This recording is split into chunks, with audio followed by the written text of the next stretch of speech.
Hello and welcome. Greetings from the Offensive Security Group here at Secure IT 360, coming at you with a new episode of the Cyber Threat Perspective. It's Friday, so it is time for our weekend review. Every week, the offensive security team here is tracking, researching, and analyzing threats, vulnerabilities, stuff like that, for the purpose of keeping you up to date on what's relevant and important, this particular week. So the goal here is to make you a little bit more prepared today than you were yesterday, and maybe give you some actionable intelligence. And occasionally, we'll throw in stories just for fun because they're fun. So my name's Brad. You've got me here, Tyler, and Spencer. And we're going to be talking today about the Microsoft Diagnostics tool, remote code execution, that everybody's been talking about, right, since Monday, and a lesser known, lesser important variation of that.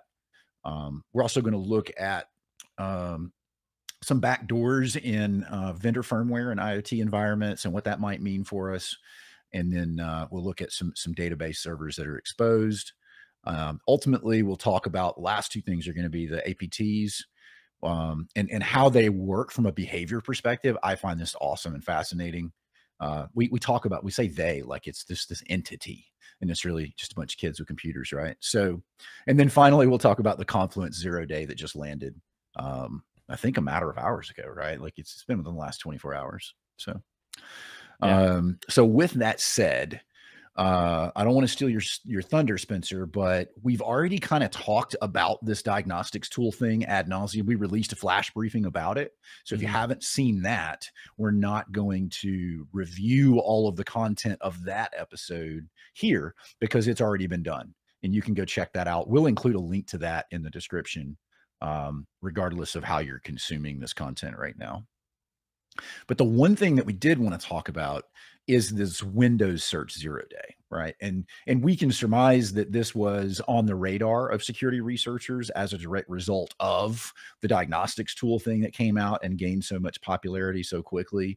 The big difference here, though, is that all the behavior of how this would be delivered is much the same. So it could be in a Word file or RTF file or whatever, but the behavior is that it opens a remote SMB share.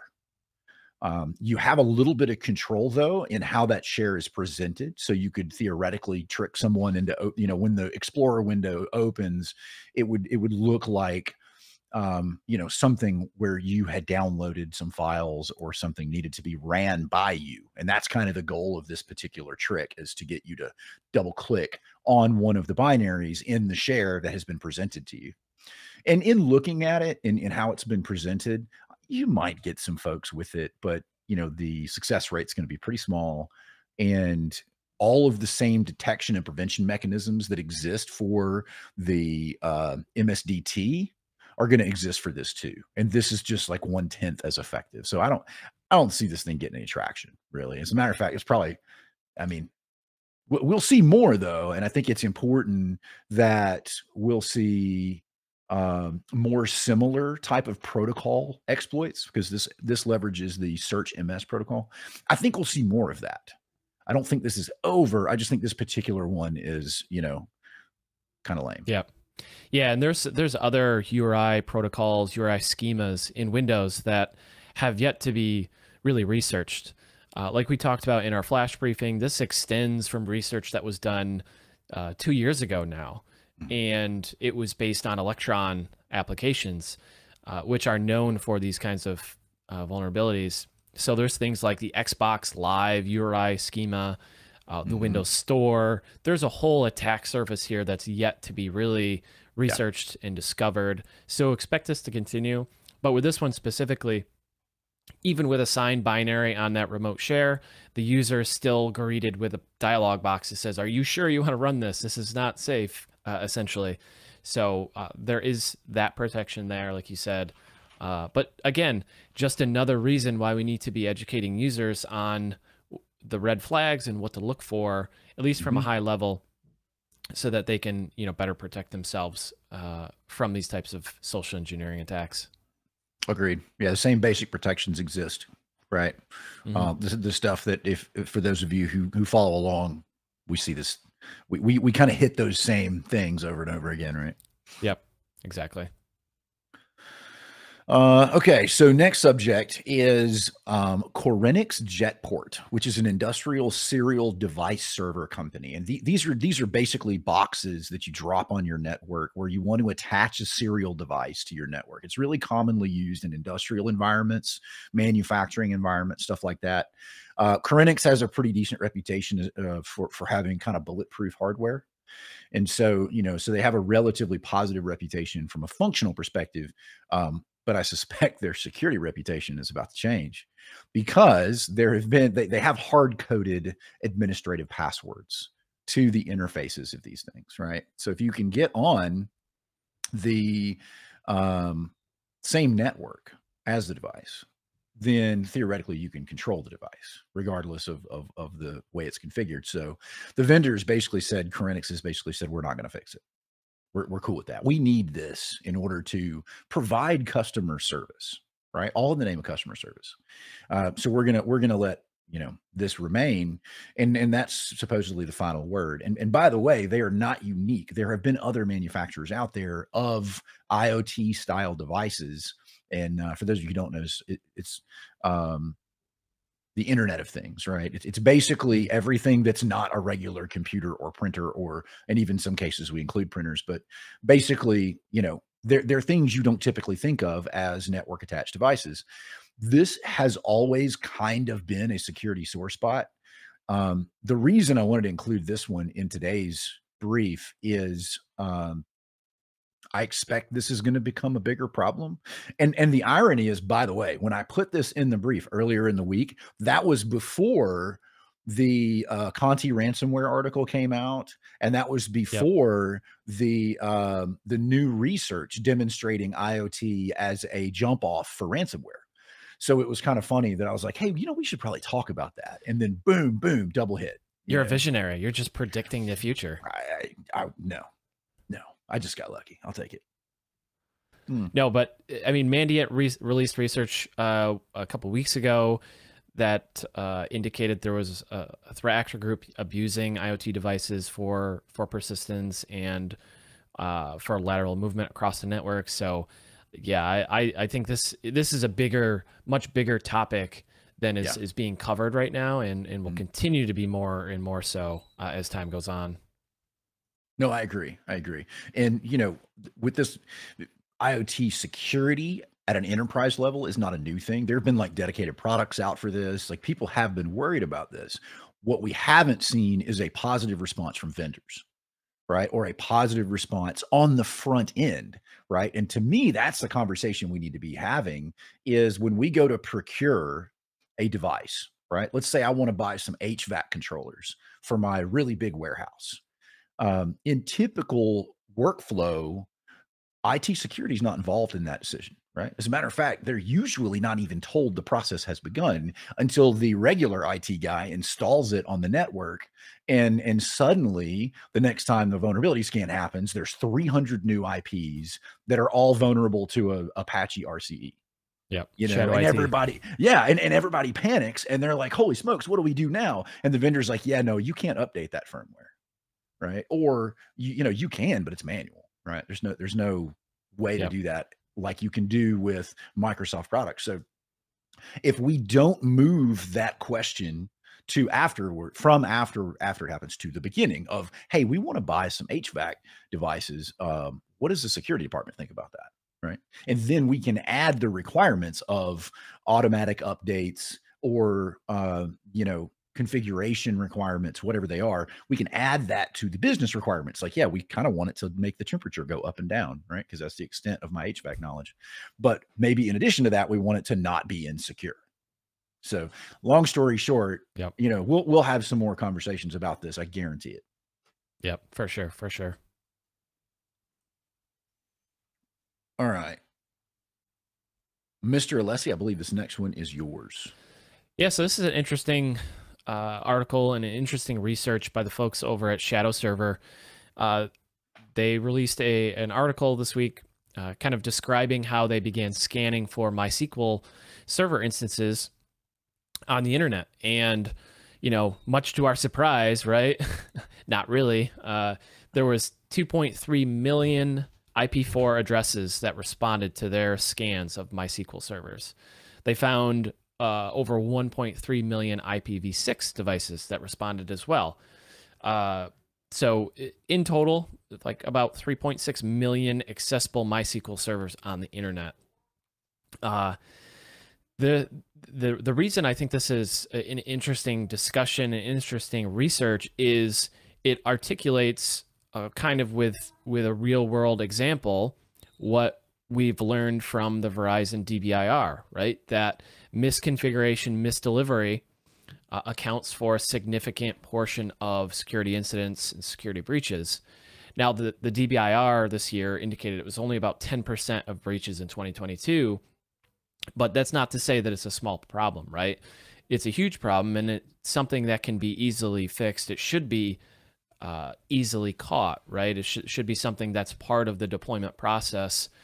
You should be checking your external attack service to make sure you're not exposing anything inadvertently. You should be scanning for open ports and things like that. So these databases oftentimes have very sensitive information, right? You create a database to hold data. Usually that data is going to be protected or private or some sort of sensitive information, right? Usually it's associated with a mail server or some other web application that does something important for important data. So the takeaway here for me is really to just understand how to configure those services, MySQL, web apps, database servers, mail servers, etc. And particularly those database servers and MySQLs. Learn how to securely configure those, how to deploy those properly, and restrict those, right? If it's not needed to be on the internet, and this is going to be a trend for this conversation this week, I think, is if you don't need it on the internet, don't put it there. And if you do, put it behind a reverse proxy, or use Azure Application Proxy, or put it behind a VPN, something like that. So that's the big takeaway for me is step one is deployment. In step 2 or 1.5 really is making sure that it's secure and you're not exposing yourself inadvertently. For sure. And I think Tyler's going to cover more about this in the next section, but just knowing what you have, right? If we from the security department, and I'm kind of putting my blue hat on for just a minute, if we're responsible for securing things, we have to know they exist. And, part of that is regularly looking for things that we didn't know we had. Yeah. So, we call that attack surface monitoring. You call it whatever you want, but also attack surface monitoring only exists because of failures in change management. Just want to point that out, that change management exists for the very reason of half of these conversations that we're having. But yeah, no, I agree. It's always the non-sexy stuff, like the blocking and tackling, like you like to say, Brad. It's those things that will help in the long run, right? Focusing on the latest and greatest 0 day is great, right? You should probably put mitigations in place for that. But are you checking your external IP ranges for open MySQL servers or RDP or whatever, right? Don't in one hand, focus on this new exploitable thing and whatever. And then on the other hand, forget about all the other stuff. That is probably easier to take advantage of, right? Yeah, agreed. So, it's less likely to be the Chinese army coming after your hospital than it is, a 17-year-old kid in Pakistan who just found that you have Microsoft SQL Server with default credentials exposed to the internet, right? I mean, just probabilities. or a kid from Alabama, right, Tyler? No, I'm just kidding. Yeah, that's right. One of us. Hopefully one of us, right? Yep, exactly. Cool. Which is a great segue to the next. It really is. Story. It's like you set that up and then you pitched a perfect one. So I like it. Yeah, so ThreatPost did a write-up on APTs based on research that they pulled from security researchers at the University of Trento in Italy. And the report and their studies will be linked below for anybody who wants to read through that report or for anybody who's curious. In short, their research covered APTs from 2008 to 2020. And this research encompassed 86 APTs and over 350 campaigns. So in specific, the researchers were looking at attack vectors, exploited vulnerabilities, for example, 0 days versus public vulnerabilities, and affected softwares and versions. From this study, they managed to debunk a common theory that we all have, and that's the theory that APTs are always highly sophisticated and prefer to attack and leverage 0-day vulnerabilities. This proved to be quite the contrary. APTs are most commonly found reusing tools, malware, and vulnerabilities. This finding should really promote organizations to fix vulnerabilities faster rather than waiting. On average, 200 days to get all their servers updated and aligned to the latest patches. The study found that if an organization takes 1 month to push updates, this makes them 4.9 times as likely to get compromised, whereas waiting 3 months made them 9.1 times as likely to get compromised. But with that being said, it's not always going to be that easy for everyone. We all know that pushing updates the day they come out can present issues, which is why testing comes into play to make sure that the updates don't break anything. So researchers suggested a more streamlined approach to focus on patching known flaws that you have, which seems to have an impact on an organization's risk of an APT attack.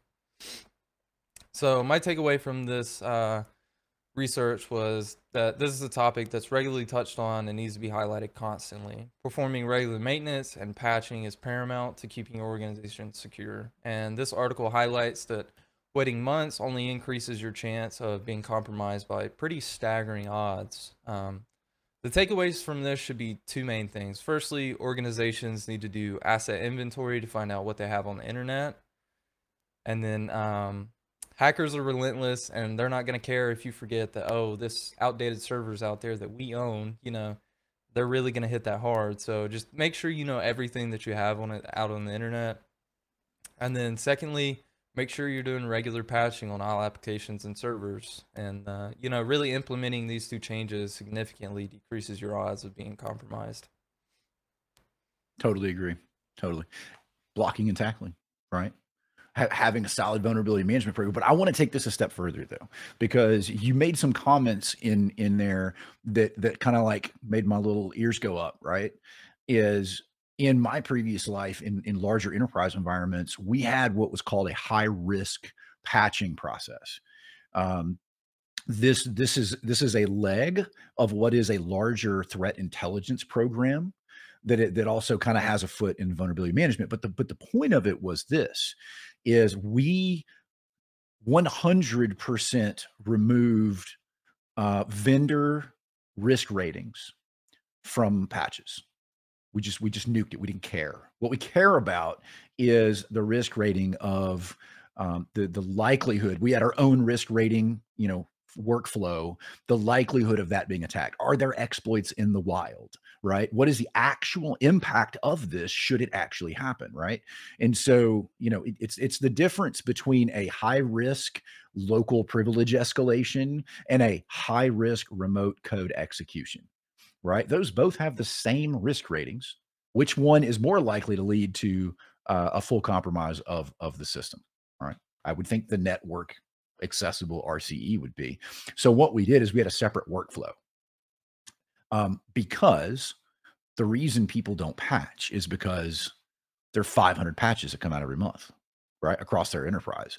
You know, you got 27 different companies in your tech stack who are releasing dozens or hundreds of patches every month. And you're like, dude, how can I do this, right? Just do the best they can. They throw stuff against the wall, hope it sticks. What we did was everything else followed a normal patch process. We got to it when we could. Things that we knew posed real risk to our organization, we were patching that in like a week, you know, or days if we could, if it didn't pose any risk. But that was a lot of words to say. You can do this effectively and protect yourself. And it's one of the reasons why I like what CISA is doing with the known exploited vulnerabilities. However, they're missing the mark with the execution. They're missing a few key pieces. They're missing that impact, and they're just throwing things out there no matter what it is. If there's any sense of whiff or smell of it being exploited in the wild at all. And you'll see things from 2017 that they added in, you know, they added in one fell swoop, they added like 90 vulnerabilities to this known exploited vulnerabilities list. And a lot of it was Windows Windows vulnerabilities from like 2017, Mm-hmm. which sure are probably being exploited. A lot of people don't patch.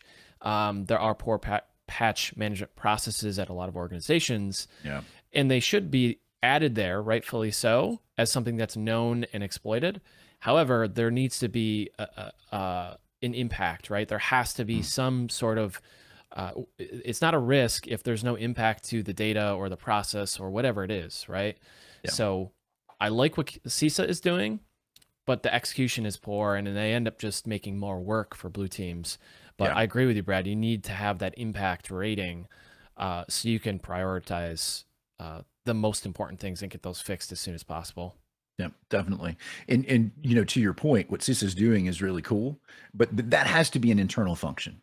You cannot possibly outsource high risk vulnerability management to somebody else, especially someone who you can provide no input to. And so basically they're saying everything that has the possibility of being exploited is an emergency. And you guys know, right? If everything's an emergency, then nothing is an emergency. Mm-hmm. And so we were very selective in what we deem to be high risk, right? In order for it to be high risk, it means that there is an imminent possibility that this will be leveraged. And when it does, it will have a high level of impact to our organization. And then something that's critical is like, we don't sleep, right? So the patch team and the vulnerability team, we don't go back to bed until this is fixed, right? And those are reserved. We very rarely had those, but that Microsoft Exchange, that was the one. It was a year and a half ago. There was a Microsoft Exchange RCE, and you know, I mean, Microsoft Exchange is always on the internet, right? So it has to be publicly facing to work properly in most cases. And so, yeah, so that was one of those. Luckily it was a super small footprint. There's only a couple of those servers in most environments, but, you know, there has to be a separate siloed workflow that is reserved for, hey, this is real. This is a big deal. So anyway, yeah. But I think this illustrates that, right? And by the way, the bad guys are doing the same thing. You know, they're saying, you know, here are all the things that are actually useful. And I love that. Oh, you know what? There was something else I want to tell you too. When you said there was this misconception that these hackers are super sophisticated, right? And like everybody envisions an APT almost like an alien, right? Like you don't know what they look like, but they're scary looking, and they're like in this dark room doing matrix stuff. I With a hoodie on and the hood up. Yeah. I challenge everyone that's listening right now to go to Google Images and type in "arrested for hacking." Okay, you are gonna laugh. These are the goofiest looking kids you've ever seen in your life, and they've been hacking since they were 8. So it's not, I don't want to detract from their skill, right? But these are the people we're scared of. Tracksuits and Nikes. I mean, that's yes. So yeah, I mean, they're not master criminals, right? Most of these are just kids who took a wrong path in life. So you know, some of those police raids in the other countries are pretty wild. They're like confiscating, you know, computers and money and all that stuff, and you see the people there are getting arrested, and you know, you see the vehicles get impounded and all that, and you know, you come across them on the street, and they're just like, they look like normal people. There's nothing that you would indicate that, oh, that person's a criminal, you know, or anything like that. Like it's very humanizing, I guess, to see those police raids and stuff like that. It is. Yeah, I agree. And most of these are otherwise normal people. Like you said, they're not master criminals with, you know, with entire armies or anything like that. They're just kids in their mom's basement. So, cool. So what's next, guys? The last one is the Confluence 0-day. So there's a unauthenticated remote code execution in all versions of the Confluence server software. And so over the Memorial Day weekend, a company called Vulnerabilities was responding to an incident. They had an investigation that eventually led to discovering this. They communicated it to Atlassian. Atlassian released an advisory yesterday, released a CVE for it, and have now confirmed, you know, the impacted products and have some advised mitigations. Unfortunately, there's no patch for it as of yet. There's no fix. However, in Atlassian's advisory, they do say that they expect to have patches available by the end of the day today, Pacific time. So that would be June 3rd. So overall, this is just another example, another opportunity for us to talk about restricting things on the internet. Don't put things on the internet that don't need to be, or if you do, protect them somehow. Reverse proxy, VPN, something like that. Use web application firewalls, all that good stuff. But good job on Velexity finding this, working with Atlassian, and kudos to Atlassian really for being transparent and releasing this information and notifying clients that this is a vulnerability in their product. Confluence servers are big. They're a big target for attackers, right? They oftentimes hold sensitive company documents, internal wikis, HR documents, potentially even that organization's clients or customer data potentially. So Confluence is a very big target. So expect there to be ongoing exploitation of this until there's a patch, and even after that, obviously. But the main takeaway is just another opportunity for us to talk about restricting these things from the internet, put them behind a proxy or a VPN, protect them appropriately, and then regularly, audit your footprint, audit your stuff that's on the internet on a regular basis, just to make sure you're not exposing anything that you didn't expect or didn't know about. I'm detecting a theme in this week's blocking and tackling, right? Yeah, for sure, man. At some point, maybe we'll stop sounding like a broken record, but I think it's just maybe we just do a whole episode on what it means, right? What does blocking and tackling really mean?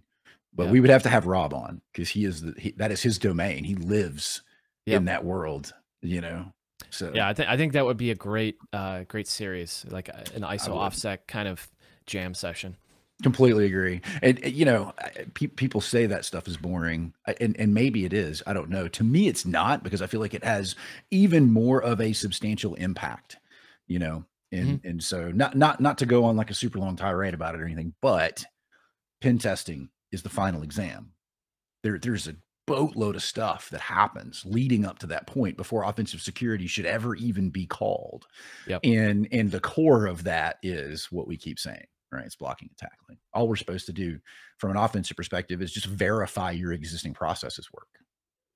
So anyway, anything else, guys? No, I think that's it for me. Awesome. Well, that's it for us. Signing off. Offensive security here at Secure IT 360. Check us out on our blog at offsec.blog. And have a great weekend. Thanks, everybody.